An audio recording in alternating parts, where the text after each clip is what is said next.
All right, what's up, guys? We're back. Let me tell you about our two great sponsors that we have. We have one, theslotsquad.com. It is a nightly online Twitch channel that promotes online legal casinos in the United States. I stream on there. I have some friends that stream on there. It's a lot of fun. And if you guys tune into theslotsquad.com every night, we actually have merchandise to give you guys every night just by signing into there. It's free every single night. We give it away. So stop by. You can check it out. You can ask your questions. Yeah, you got to get one. I didn't even get you one yet, man. I know, man. They're legit too. Like, good.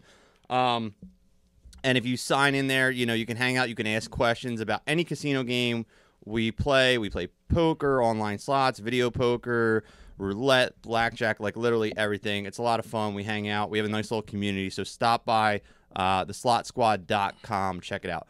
All right, our other great sponsor that we have is nerd888.com. You go there. If you are in one of the legal states like New Jersey, you can sign up. You get $20 for free just for going there and creating account. Like, they literally just like, here's $20. You want $20? Sign up. Nerd888.com. They have online poker. It also links to a casino.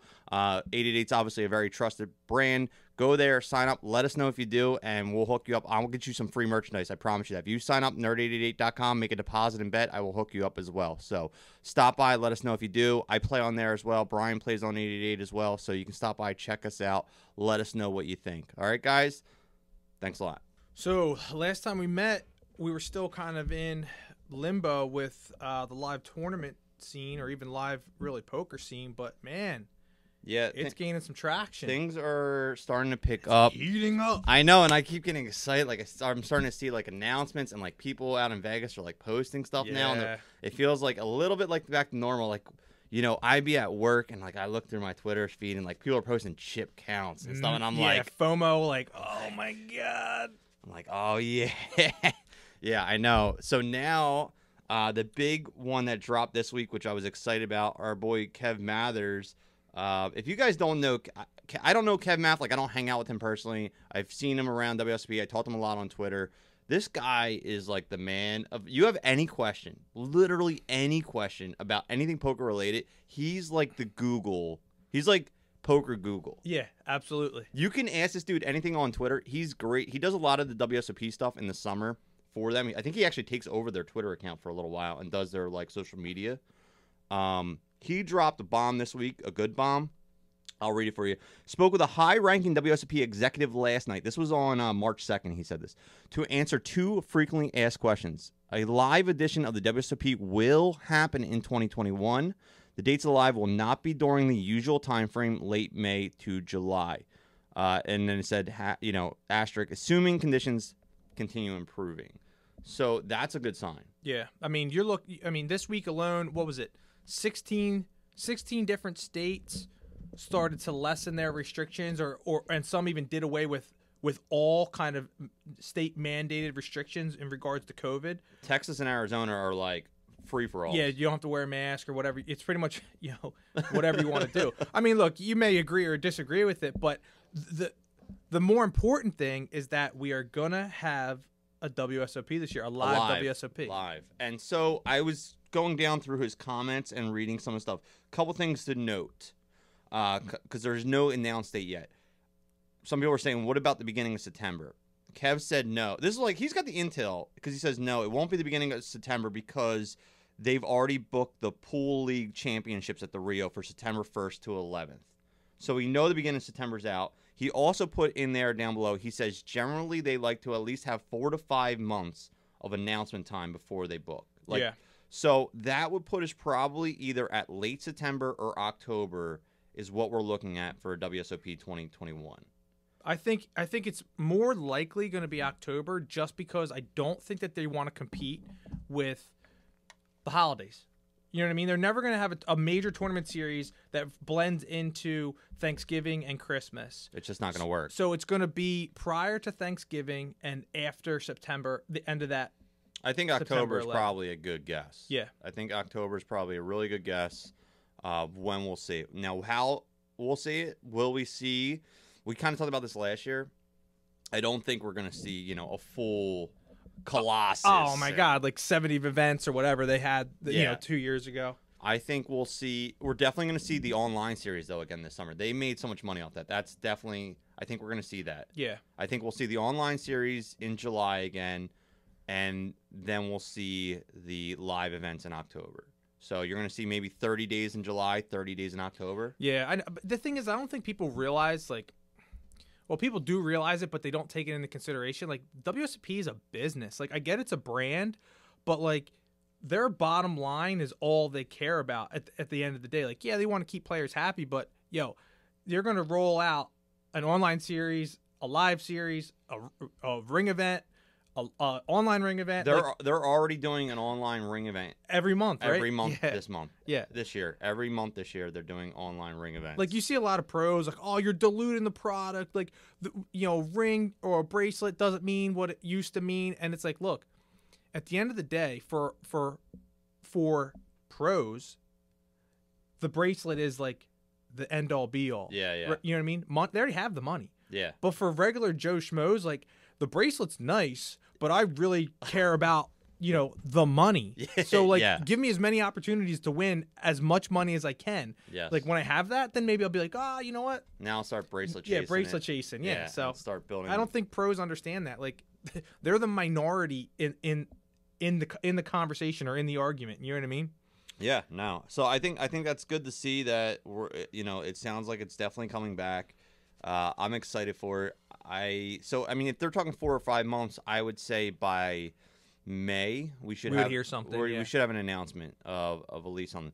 I think the main event comes back live. They had to squeeze in that main event last year because they have the ESPN deal, so they have to have the main event. Mm-hmm.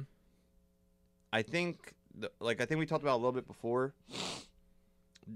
I think the possibility is, just spreading it out, like having a 7-day multi-day flight of, 1A, 1B, et cetera, instead of having your 3,000 people on 1C. I think they're going to have to do something to limit registrations each day and pretty much say, like, we need people to not do that. Like, they have to make an announcement to say, like, we're going to cap it at X every day. I think 500 to 1,000 range is probably, because you figure 1,000 people a day in the Rio, you could probably, let's say there's 7,000 entries. I mean, that's 7 days. I think that's feasible. I think that's very feasible. The only thing that stinks is, if you think that you're going to get there a day Monday, they got to have other events going on, because if not, you're not going to play again until the following week. Now, not to get off base with WSOP, but 2 things. Did you see the ratings for the televised main event on ESPN? I'm assuming it's bad. Oh, it was terrible. Okay. It was terrible. Yeah, because I only saw parts of it. Like, I read it. It was like below the top 150 like shows or whatever was going on at the same particular time on that particular day. And I want to say that it was like under 300,000 viewers. And I feel like, that is a pretty low number considering how popular poker really is. I think part of it is, right, you have 6,000 people, right, that play in this main event. Yeah. Okay. Now, obviously, it was different this year because it was all online. Mm-hmm. But if you have 6,000 live players, plus people that were there, like, railing and friends, and now it's on TV, what do you want to do? You want to watch? See you. Yes, you want to try and see yourself. And then you're sitting there with your wife or your friends like, yo, I played against that dude. He was on my table day 2. Yep. So I think that excitement of participating in an event and then actually being able to watch that event is what the kind of draw was for watching the main event, Yep. Now, the one good thing, though, and getting away from the WSOP, is they have the WPT event at Venetian right now. They just ran day 1A and day 1B, and they got just under 1,000 registrants at a 5K buy-in. So, like, people are back to play. Like, I think what they said was like the highest number of registrants for a WPT main event. It like broke the record or something like that. So kudos to the Venetian. They're doing it right. We've talked about before. They came back into the game pretty much as soon as the restrictions were lifted. They got right back into it, and they're running a premier event right now with, Yeah, so if they're able to do it and they're smaller than the Rio Convention Center, then there's no reason why they can't spread out, and run an event. Now, it just really comes down to what the casino limitations are going to be, because I don't know off the top of my head what Nevada has in place, though. They still have restrictions. Yeah. So once those restrictions are, let loose and they can kind of let as many people they want into the casino, then I think it's game on at that point. So I think one of the things too, and it might be like a caveat, is that, we're going to have enough time to get hopefully vaccinated. I already got both the vaccinations. Yeah. Yeah. So I mean, here in New Jersey, I think we've been they've been pushing it out pretty hard. So that might be a caveat. a caveat to it. Like you need to have proof of vaccinations. I don't know how that works with like HIPAA laws and things like that, though. Well, no, there's a lot of places that it's like, it's kind of like a passport. Like there's rumors that Really? that in order to travel, that you might have to show proof. I know you have to proof show of vaccination. I know you have to show proof of a test if you travel internationally. Yeah, but think about it. How can they force that? But they can't force you to show proof. Look, I know it. Hey, we're getting off base with the whole poker thing, but who knows? I mean, that could be one of their things to say, like, look, in order for you to participate, you need to have had your vaccination. Yeah, it's 2021. It's kind of like anything goes. So nothing really surprises me. Yeah. Anything. Like, all right, Rules, laws. Nah, we're done with those. You do whatever you want.